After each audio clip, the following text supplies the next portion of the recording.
Con pocas esperanzas y poco presupuesto, lanzó al mercado un videojuego que se convertiría en una de las modas más grandes de la década pasada. Una historia que comenzó como un breve relato de misterio y de terror, pero que a día de hoy es una saga de ciencia ficción y suspense que no termina nunca.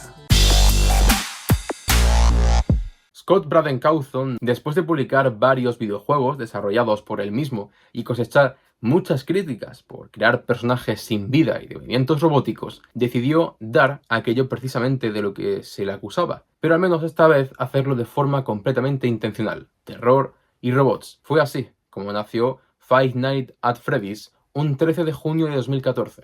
El primero de una larga lista de videojuegos de una saga que parece no terminar nunca y que además cuenta con varios libros y, desde hace poco, también una película que, para más Inri, parece marcar el inicio de una saga cinematográfica, que está muy de moda. Nunca van a hacer una de Mortadelo y Filemón, pero lo harán de cualquier cosa menos de lo que hay que hacerlo. Y sí, iniciarán una saga cinematográfica, pero a pesar de haber sido un éxito en taquilla, parece que buena parte del público se ha quedado extrañado con el resultado final.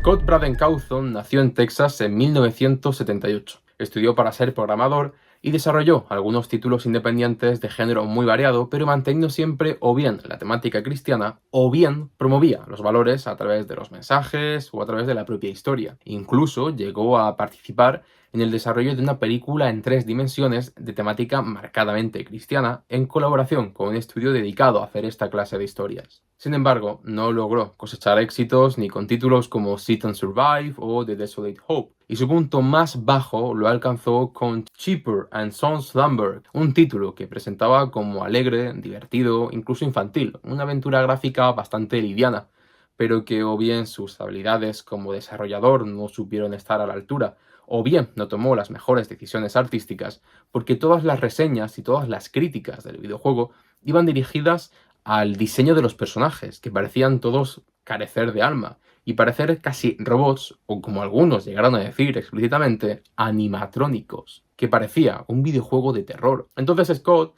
con todas las malas críticas, decidió hacer de la necesidad virtud y tomar aquí su última idea: probarlo todo una última vez, a ver si ahora sí conseguía algo. Y por eso decidió hacer un videojuego de terror protagonizado por animatrónicos. Si bien el tema principal es la película estrenada el pasado noviembre, quiero repasar brevemente lo que fueron los videojuegos para poder explicar mejor el punto al que quiero llegar.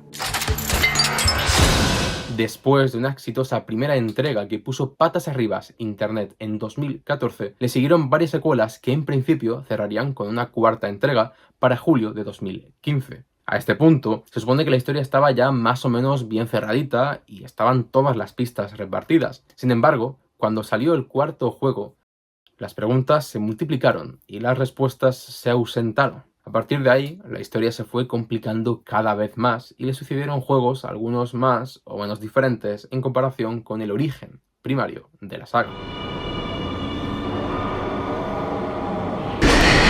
En menos de 10 años han sacado 13 videojuegos, es decir, más de un juego por año, por no hablar de los 3 libros oficiales que siguen hablando de la historia y cantidades ingentes de contenido creado por la comunidad, desde canciones que han sido récord y que incluso han sido aprovechadas para el marketing de la película, hasta también cortos de toda clase, de menor o mayor duración, llegando a ser algunos bastante profesionales. Todo este éxito, en realidad, no se explica por unas mecánicas que sean divertidas o unas dinámicas sorprendentes. No. El motivo de todo esto es el llamado lore. Este término inglés, el lore, es utilizado para referirse a la historia no narrada, algo así como el universo o el mundo en el que tiene lugar la historia que sí está siendo narrada. Es algo utilizado generalmente en videojuegos, o ahí es donde yo lo he encontrado en la mayoría de las ocasiones, y Five Nights at Freddy's es el mejor ejemplo de ello.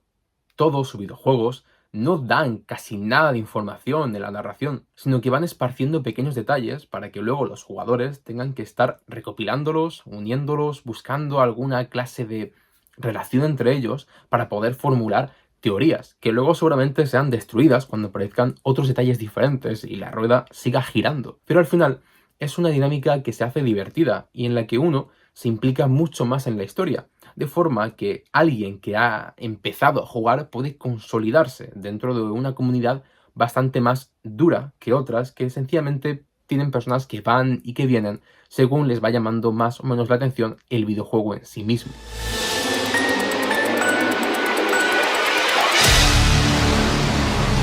Desde 2014, las teorías iban yendo y viniendo, con cada nuevo juego, con cada nuevo libro publicado y con cada detalle redescubierto. El castillo de naipes caía al suelo por un triste soplido y todo volvía a empezar. Y lejos de cansar o agotar a los jugadores, era una excusa para poder seguir implicándose en la historia y poder seguir estando conectado con la comunidad. A algunos les encantaba poder permanecer escribiendo teorías de toda clase mientras otras personas iban y venían en los videojuegos. Como digo, es para consolidar el público y realmente funciona. Gracias a ello hay una película acerca de esta saga.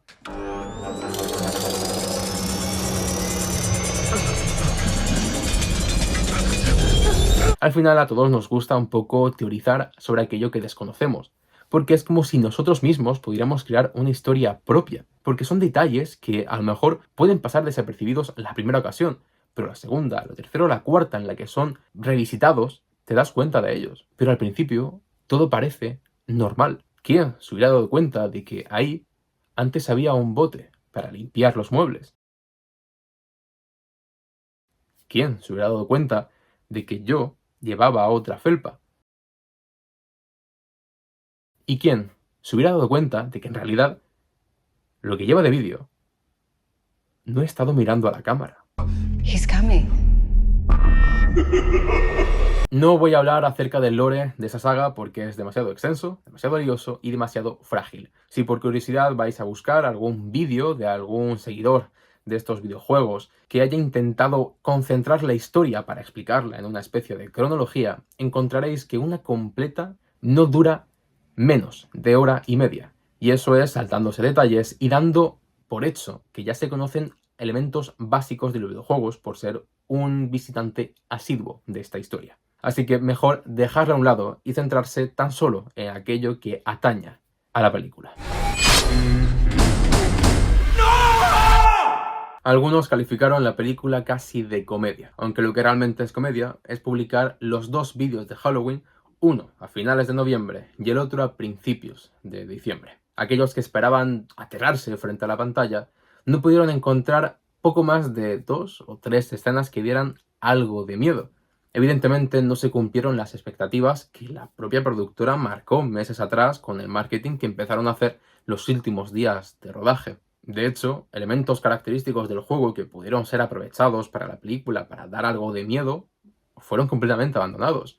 El mayor ejemplo son las cámaras. Todo el gameplay de la saga original se basa en estar mirando cámaras para poder vigilar a los animatrónicos. Y esto de las cámaras es utilizado en una sola ocasión, en un breve periodo de tiempo, y quizás de la forma no más satisfactoria, al menos para la mayoría de los espectadores.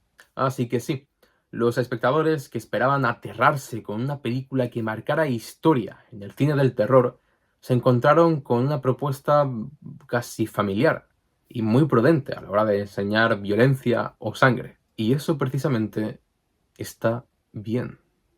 A pesar de que en un inicio esta saga pareciera ser de terror y de hecho era vendida así, con el paso del tiempo los juegos han ido cambiando el rumbo y a día de hoy, como indiqué al principio del vídeo, es una saga de ciencia ficción y de misterio o de suspense. Atrás se ha quedado el rollo de dar miedo y de asustarse. Lo que ahora interesa es saber lo que está pasando en la historia. Y de hecho los juegos, los más recientes, ya no buscan asustar al jugador, sino buscan mantenerlo en tensión constante para poder escapar de sus enemigos, que parecen detalles muy similares, pero en realidad marcan una gran diferencia. Animatrónicos con una increíble inteligencia artificial, animatrónicos capaces de absorber almas, realidades virtuales y un largo etcétera que nos hace pensar que evidentemente esto ya no va de terror o de asustar a personas, sino que va de ciencia ficción y de fantasía. O bueno, fantasía no, pero ciencia ficción sí, eso seguro. ¿Ya los has conocido? ¿A quiénes? A ellos. Aún así, es verdad que la película no ha sido capaz de aprovechar elementos clave o elementos característicos que no iban a quitarle esencia, sino que iban a sumarle más, por no hablar de los errores cometidos en la reconstrucción del llamado lore. Cualquier persona que haya jugado algunos juegos o sepa un poco de la historia en general, sabrá que Vanessa en realidad no es la hija del asesino, y de hecho no tiene sentido que se encuentre viva. De hecho, no tendría ni que haber nacido para el punto en el que se sitúa la película. Por no hablar de que es el protagonista el que en principio debería ser el verdadero hijo del asesino. Estos y otros tantos errores, como también la ausencia de Henry Smith, a pesar de ser uno de los personajes más importantes de la saga. Por no hablar de una de las escenas más icónicas y más importantes para toda la historia, y que a la hora de ser llevada a la gran pantalla ha pasado por ser algo casi ridículo y sin emoción. Sin embargo, frente a todos estos problemas en el guión, en la producción, en la dirección, hay una escena que consigue resolverlo todo y que resta todo lo negativo para que al final el producto sea positivo. Una sola escena.